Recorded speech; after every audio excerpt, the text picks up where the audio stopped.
नमस्कार, स्वागत है आपका आर्या न्यूज में। मैं हूं आपके साथ सुमन पाल।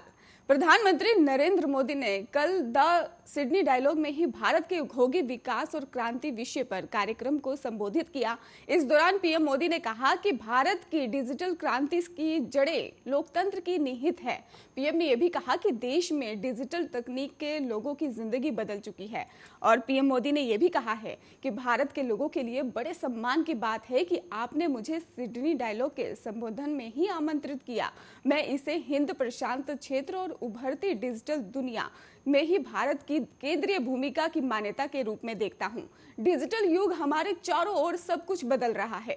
इसने राजनीति, अर्थव्यवस्था और समाज को फिर से परिभाषित किया है। ये आपको बता दें कि शासन, नैतिकता और कानून अधिकारों को सुरक्षा पर नए सवाल उठा रहा है, ऐसा भी पीएम मोदी ने कहा है। और इसके साथ ही उन्होंने कहा कि ये अंतर्राष्ट्रीय शक्ति और नेतृत्व को नया आकार दे रहा है। पीएम ने यह भी कहा कि उद्योगी वैश्विक को प्रमुख साधन बन गई है और ये भविष्य की अंतर्राष्ट्रीय अर्थव्यवस्था को आकार देने की कुंजी है। इतना ही नहीं, उन्होंने कहा कि डेटा नए हथियार बन रहे हैं और लोकतंत्र की सबसे बड़ी ताकत खुलापन है। हमें वेस्टर्न के स्वार्थी को भी इसका दुरुपयोग नहीं करने देना चाहिए। और इससे पहले ऑस्ट्रेलिया के पीएम स्कॉट मॉरिसन ने भी ये कहा था कि ऑस्ट्रेलिया भारत के बीच गहरी दोस्ती है। समय के हमारे संबंध और आगे बढ़ेंगे और अंतरिक्ष विज्ञान, डिजिटल, उद्योगी और सहित कई क्षेत्रों में बहुत प्रगति कर रहा है। ऑस्ट्रेलिया के लिए सम्मान की बात है कि पीएम मोदी सिडनी डायलॉग को संबोधित कर रहे हैं। बता दें कि सिडनी डायलॉग 17 और 19 नवंबर 2021 तक आयोजित किया जा रहा है और इस ऑस्ट्रेलियाई सामरिक नीति संस्थान की एक पहल है।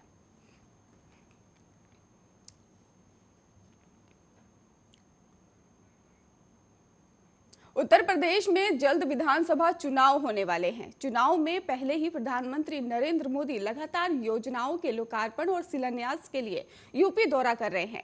प्रधानमंत्री आज बुंदेलखंड के दौरे पर आने वाले हैं। यहां पीएम मोदी महोबा और झांसी जाएंगे। पीएम मोदी आज दोपहर 2 बजे मध्य प्रदेश के खजुराहो पहुंचेंगे। वहां से हेलीकॉप्टर से 2:35 पर महोबा पहुंचेंगे। महोबा के में ही प्रधानमंत्री अर्जुन सहायक परियोजना का लोकार्पण कर बुंदेलखंड की बड़ी सौगात दे सकते हैं। आपको बता दें कि वहीं ये भी कहा जा रहा है कि शाम 4:50 पर करीब पीएम मोदी झांसी पहुंचेंगे। झांसी में आज पीएम मोदी अपनी यात्रा के दौरान लगभग 5:15 पर राष्ट्र रक्षा संपन्न पर ही रक्षा क्षेत्र की कई पहलों पर शुभारंभ भी करेंगे और राष्ट्र को समर्पित करेंगे। ये कार्यक्रम झांसी में 17 और 19 नवंबर तक आजादी का अमृत महोत्सव समारोह के हिस्से के रूप में आयोजित किया जा रहा है।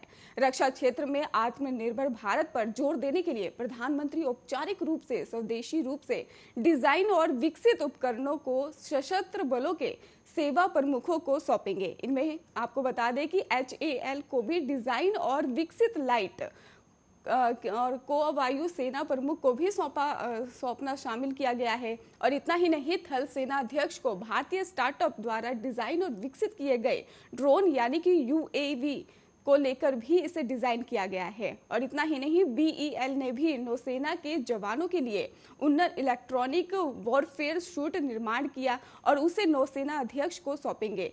और आपको ये भी बता दें 400 करोड़ रुपए की परियोजना का शिलान्यास करेंगे। और इतना ही नहीं, आपको ये भी बता दें कि इसको लेकर एक षड्यंत्र स्थापित करने के लिए भारत डायनामिक्स लिमिटेड द्वारा इस परियोजना को क्रियान्वित किया जा रहा है। एनसीसी के पूर्व छात्रों को एनसीसी के साथ फिर से जोड़ने में सक्षम बनाने के लिए एक औपचारिक मंत्र प्रदान करने के उद्देश्य से प्रधानमंत्री एनसीसी पूर्व छात्र संघ का शुभारंभ करेंगे।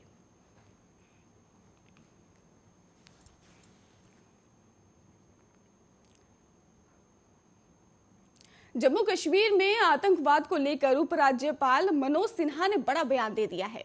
एलजी मनोज सिन्हा का दावा है कि 2 साल बाद जम्मू कश्मीर से आतंकवाद पूरी तरह से खत्म हो जाएगा। मनोज सिन्हा का ये बयान ऐसे वक्त पर आया है जब घाटी में हाल फिलहाल में आतंकी घटनाओं में काफी वृद्धि हुई है। जम्मू में एक कार्यक्रम को संबोधित करते हुए उपराज्यपाल मनोज सिन्हा ने कहा, जम्मू कश्मीर में कानून व्यवस्था को लेकर निश्चित रूप से लोगों को चिंता रहती है। हम आपको भरोसा देना चाहते हैं कि 2 साल बाद जम्मू कश्मीर में आपको आतंकवाद देखने को नहीं मिलेगा और इस दिशा में ही भारत सरकार काम कर रही है। वहीं कल केंद्रीय गृह सचिव अजय भल्ला ने कई मुठभेड़ों और आतंकियों के हमले और नागरिकों की हत्या के मद्देनजर जम्मू कश्मीर में सुरक्षा स्थिति की समीक्षा की है। करीब 1 घंटे तक आयोजित बैठक में जम्मू कश्मीर पुलिस, सीआरपीएफ और बीएसएफ के शीर्ष अधिकारी शामिल हुए। एक अधिकारी ने बताया कि गृह सचिव को जम्मू कश्मीर में मौजूदा कानून व्यवस्था की स्थिति से अवगत कराया गया है। जम्मू कश्मीर में सुरक्षा बलों ने बुधवार को गोपालपुरा में ऑपरेशन में 2 आतंकियों को ढेर किया था।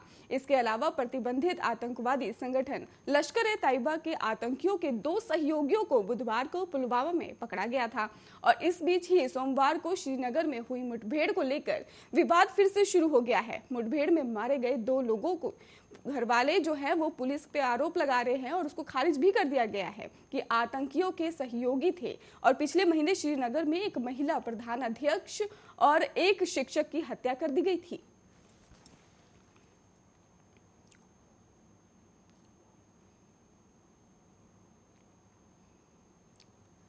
केंद्र की मोदी सरकार नए में अपने कर्मचारियों और खुशखबरी दे सकती है। आपको बता दें कि मोदी सरकार अब कर्मचारियों का एक और भत्ता यानी हाउस रेंट अलाउंस बढ़ा सकती है और सरकार की तरफ से ही नए साल में कभी भी इसे बढ़ाने का ऐलान हो सकता है।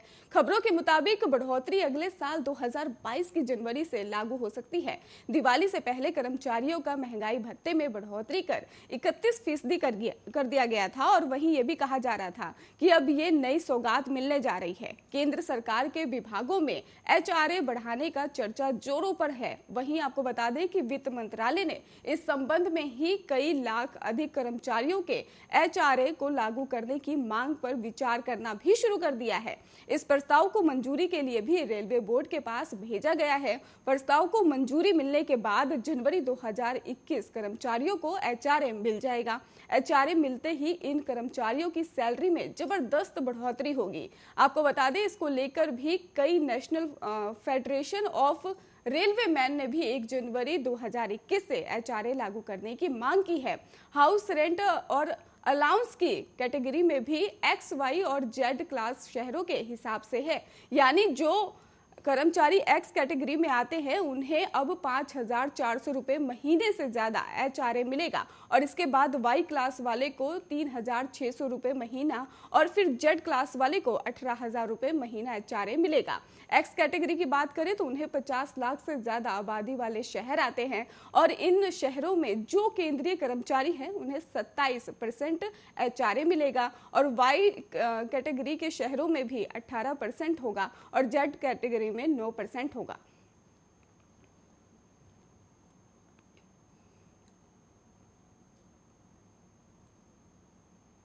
बिहार के मधुबनी जिले में व्यवहार न्यायालय में उस वक्त हंगामा मच गया जब 2 पुलिस कर्मचारियों ने ही जज अविनाश कुमार को बुरी तरह से पीट दिया, फिर उन पर पिस्तौल तान दी और मामला मधुबनी के झंझारपुर का है, जहां पर आपको बता दें कि पुलिस कर्मियों पर अपर जिला एवं सत्र न्यायाधीश अविनाश कुमार पर हमला करने और उन्हें गंदी और भद्दी गाली देने का आरोप लगा है।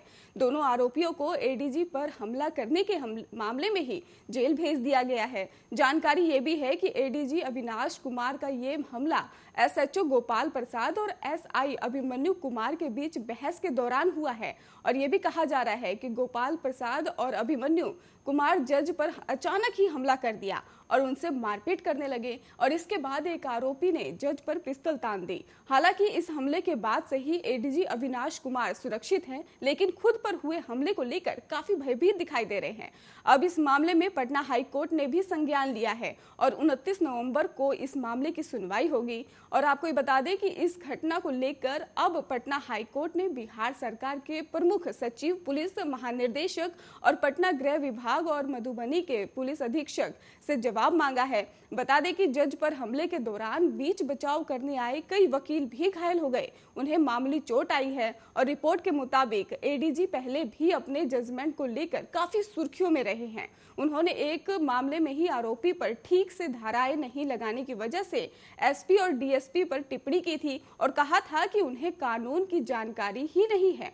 जज अविनाश कुमार जिले के एसपी पर भी अपने जजमेंट के दौरान कई बार टिप्पणी कर चुके हैं। जिस मामले में दोनों आरोपी पुलिसकर्मियों ने को ही कोर्ट में पेश करना था, उसी की सुनवाई के दौरान दोनों ने हमला किया और इस घटना को लेकर कई जो उपाध्यक्ष हैं उन्होंने भी इसको कहा है कि इस तरह की घटना कोर्ट के रूम में ही बीच बहस के दौरान दो पुलिसकर्मियों द्वारा जज साहब पर हमला किया गया है, वो काफी निंदनीय है और न्याय व्यवस्था को दबाने की कोशिश है। उन्होंने पूरे इस मामले को लेकर जिले के पुलिस कप्तान पर भी सवालिया निशान खड़ा कर दिया है। एक बार आपको ये भी बता दें कि उन्होंने ये भी कहा है कि पूरे मामले में न्यायिक जांच पर त्वरित कार्रवाई की मांग की है और ऐसा नहीं करने पर बड़े आंदोलन करने की भी बात कही है।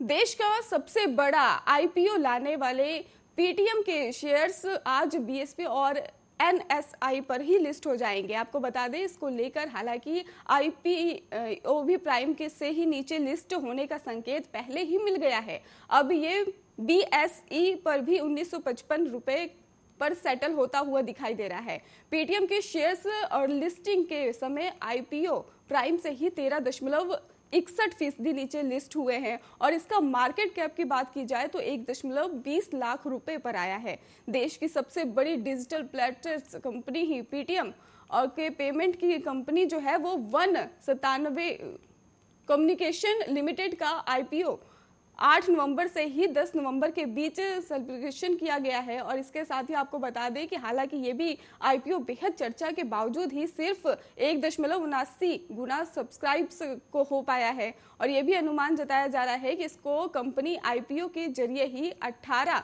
और 300 करोड़ रुपए जुटाने के लक्ष्य पर ही काम कर रही है और इस आईपीओ के जरिए ही ये लक्ष्य हासिल होने का भी भरोसा जता दिया गया है। और आपको ये भी बता दें जो लोग लिटिंग गेन की उम्मीद बताए बैठे हैं उन्हें ये लिटिंग अच्छी सुबह लेकर आएगी और पेटीएम के शेयर्स जहां लिटिंग गेन देने का नाकामयाब हुए हैं वहीं बाजार की चाल के साथ ही इसके शेयर और में भी गिरावट दिखा है और इस समय 20% की गिरावट के साथ ही पेटीएम के शेयर्स कारोबार कर रहे हैं। और जैसा कि कल ही हमने आपको बताया था कि इसके ग्रे मार्केटिंग प्रीमियर जो है वो तो है ही पहले और उसके में भारी गिरावट देखने को मिल रही थी।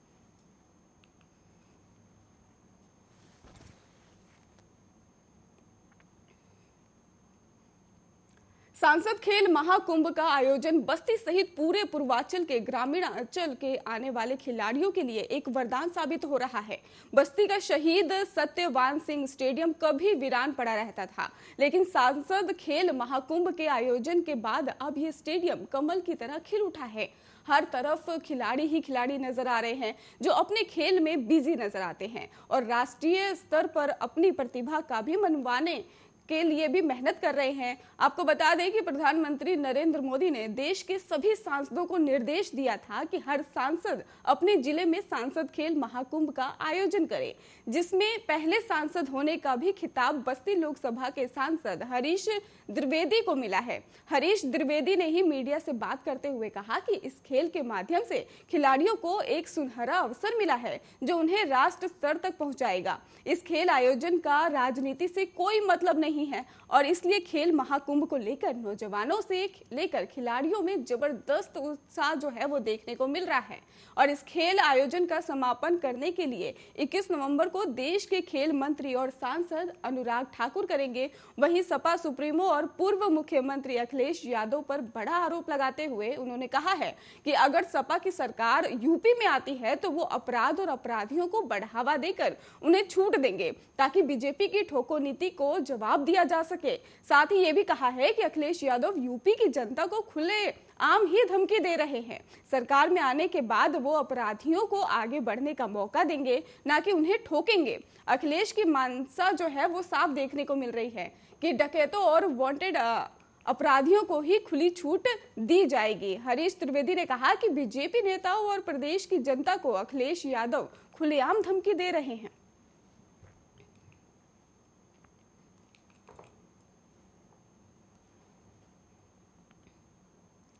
बच्चियों पर बढ़ते अपराध को लेकर सुप्रीम न्यायालय अब और भी गंभीर हो गया है।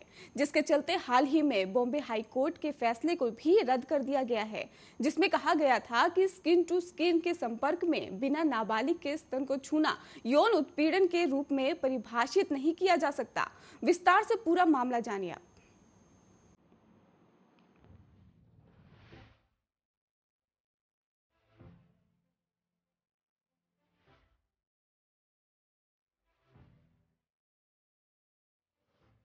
सुप्रीम कोर्ट ने बॉम्बे हाई कोर्ट के उस फैसले को रद्द कर दिया है जिसमें कहा गया था कि स्किन टू स्किन के संपर्क के बिना नाबालिग के स्तन को छूना यौन उत्पीड़न के रूप में परिभाषित नहीं किया जा सकता है। तो वहीं justice U U Lalit, justice Ravindra Bhatt और जस्टिस बेला त्रिवेदी की 3 सदस्यीय पीठ ने कहा कि गलत मंशा से किसी भी तरह से शरीर के सेक्सुअल हिस्से को स्पर्श करना पॉस्को एक्ट का मामला माना जाएगा। अदालत ने कहा कि यह नहीं कहा जा सकता कि कपड़े के ऊपर से बच्चे का स्पर्श यौन शोषण नहीं है। ऐसी परिभाषा बच्चों को शोषण से बचने के लिए बने पॉस्को एक्ट के मकसद ही खत्म कर देगी। इसके अलावा शीर्ष अदालत ने इस मामले में बॉम्बे हाई कोर्ट से बरी हुए आरोपी को दोषी ठहराया है। साथ ही आरोपी को पॉस्को एक्ट के तहत 3 साल की सजा भी दे दी गई है। दरअसल बॉम्बे हाई कोर्ट की नागपुर बेंच ने यौन उत्पीड़न के एक आरोपी को यह कहते हुए बरी कर दिया था कि नाबालिग के निजी अंगों को स्किन टू स्किन संपर्क के बिना छूना या टटोलना पॉस्को एक्ट के तहत नहीं आता है। अटॉर्नी जनरल के वेणुगोपाल ने इसके खिलाफ सुप्रीम कोर्ट में याचिका डाली थी। वहीं अब उच्चतम न्यायालय ने हाईकोर्ट के इस फैसले को बदलते हुए बड़ा फैसला सुनाया है। ये पूरा मामला दिसंबर 2016 में मुंबई के नागपुर का है, जहां बॉम्बे हाईकोर्ट की नागपुर बेंच ने यौन उत्पीड़न के एक आरोपी को यह कहते हुए बरी कर दिया कि नाबालिग के निजी अंगों को स्किन टू स्किन संपर्क के बिना छूना या टटोलना पॉस्को एक्ट के तहत नहीं आता, जिस पर अटॉर्नी जनरल के वेणुगोपाल ने इसके खिलाफ सुप्रीम कोर्ट में याचिका दाखिल की थी। तो वहीं अब उच्चतम न्यायालय ने हाईकोर्ट के इस फैसले को बदलते हुए बड़ा फैसला सुनाया और बॉम्बे हाईकोर्ट के इस फैसले को रद्द कर दिया है। इस दौरान अटॉर्नी जनरल वेणुगोपाल ने सुनवाई के दौरान तर्क दिया कि अधिनियम की धारा 8 के तहत स्किन टू स्किन के संपर्क को यौन हमले के अपराध के रूप में व्यक्त नहीं किया गया है। उन्होंने कहा कि हाईकोर्ट जज ने यह देखा कि बच्चे के स्तनों को टटोलने के अपराध के लिए 3 वर्ष की सजा बहुत सख्त है, लेकिन ये ध्यान नहीं दिया कि धारा 7 ऐसे सभी प्रकार के कृत्यों के व्यापक तरीके से निपटता है। वेणुगोपाल ने यह भी कहा कि पॉस्को एक विशेष कानून है जिसका उद्देश्य उन बच्चों की रक्षा करना है जो अधिक कमजोर हैं। ऐसे में कोई यह नहीं कह सकता कि आईपीसी की धारा 354 की प्रकृति में समान है। वेणुगोपाल ने तर्क दिया था कि हाईकोर्ट के फैसले का मतलब यह है कि एक व्यक्ति जो एक जोड़ी सर्जिकल दस्ताने पहनने के बाद एक बच्चे को यौन शोषण करता है उसे बरी कर दिया जाएगा।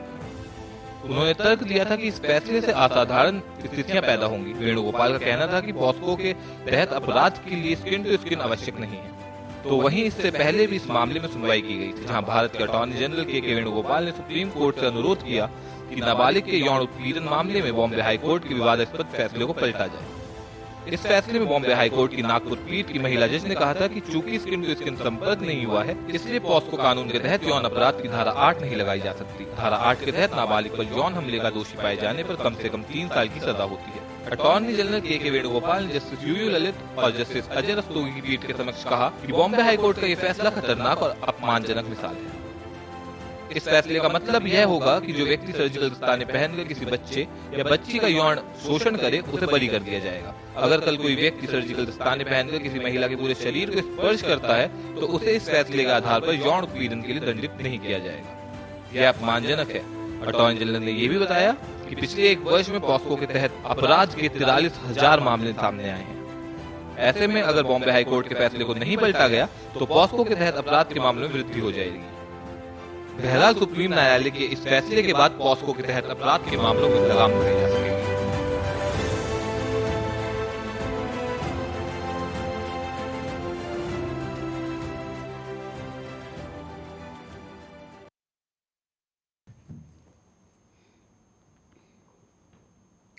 सोशल मीडिया पर जानवरों के वीडियो देखना लोगों को काफी पसंद करते हैं और लोग उनकी हरकतों और भाव से ज्यादा प्यार भी करते हैं। और सोशल मीडिया पर लोग सबसे ज्यादा बंदरों की वीडियो को देखना पसंद करते हैं। बंदरों का चंचल स्वभाव और क्यूट सी हरकतें लोगों को हंसा हंसा कर लोटपोट कर देती हैं। और हैरानी की बात तो ये है कि बंदरों को बच्चे बहुत पसंद आते हैं। तो देखिए ये खास रिपोर्ट।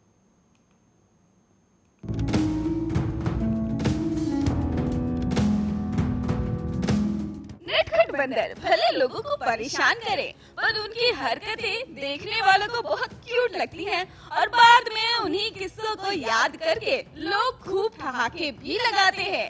ऐसा ही एक वीडियो सोशल मीडिया पर जमकर वायरल हो रहा है। दरअसल हाल ही में इंस्टाग्राम पर एक बंदर एक बच्चे से मोबाइल फोन छीनने की कोशिश कर रहा है, जिसका वीडियो वायरल हो गया है। वीडियो में एक छोटी सी लड़की और एक बंदर को मोबाइल के लिए आपस में झगड़ते हुए देखा जा सकता है। इस वीडियो में ये छोटी सी लड़की इस बात से बेहद अनजान है कि उसे मोबाइल की ये जिद करती है। दरअसल वीडियो में एक छोटी बच्ची घर के बाहर चारपाई पर बैठी नजर आ रही है। उसके हाथ में मोबाइल है और वो उससे खेलती हुई नजर आ रही है। इसी बीच एक बंदर वहां पहुंचता है और लड़की के हाथ से फोन छीनने की कोशिश करता है। गुस्से में आकर बच्चा फिर बंदर के हाथ से फोन छीन लेता है। वो सिर्फ एक पल के लिए फोन रख पाती है क्योंकि बंदर फिर से उससे फोन छीन लेता है। इस दौरान बच्ची निडर अवस्था में बंदर से मोबाइल छीनने का प्रयास करती है। पर जो भी हो, सोशल मीडिया पर ये वीडियो दर्शकों के चेहरे पर मुस्कान बिखेर रहा है। यहाँ तक कि इंस्टाग्राम पर इसे लाखों लोग देख चुके हैं और करीब 1.47 लाख यूजर्स इसे पहले ही लाइक कर चुके हैं। पर ये कोई पहली वीडियो नहीं है जहां बच्ची बंदर के साथ दो चार कर रही हो। अब आपको दिखाते हैं एक और वीडियो जहां ये बच्ची बंदर को मानो कोई सॉफ्ट टॉय समझ रही हो। जरा देखिए इस वीडियो में कि एक नन्ही सी बच्ची बंदर को खिलौना समझकर कभी उसके कान पकड़ रही है तो कभी उसका मुंह नोच रही है और पास में झूले पर एक दूसरा बच्चा इस दोनों की मस्ती को देख ठहाके लगा रहा है।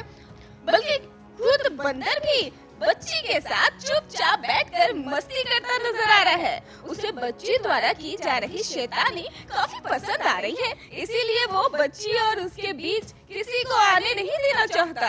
जरा देखिए कैसे ये बंदर बच्ची के पास से लोगों को भगा भी रहा है। अब चलिए आगे बढ़ते हैं और आपको दिखाते हैं एक और वीडियो जहां एक बच्चा शांति से सीढ़ियों पर बैठा हुआ है, पर जनाब बंदर आज कुछ मस्ती के मूड में नजर आ रहे हैं और इसलिए मिस्टर बंदर बार बार इस बच्ची के दूर भगाने के बाद भी इसी के पास आ रहे हैं। जरा देखिए तो कैसे ये छोटू मास्टर मिस्टर बंदर के पास आ रहे हैं। जरा देखिए तो कैसे ये छोटू मास्टर मिस्टर बंदर के पास बच्चे से चिपक रहे हैं। इस वीडियो ने भी लोगों के बीच खूब वाहवाही बटोरी है और हो भी क्यों ना, इतने प्यारे जो होते हैं ये बंदर, जो अपनी हरकतों से लोगों के चेहरे पर मुस्कान ले आते हैं।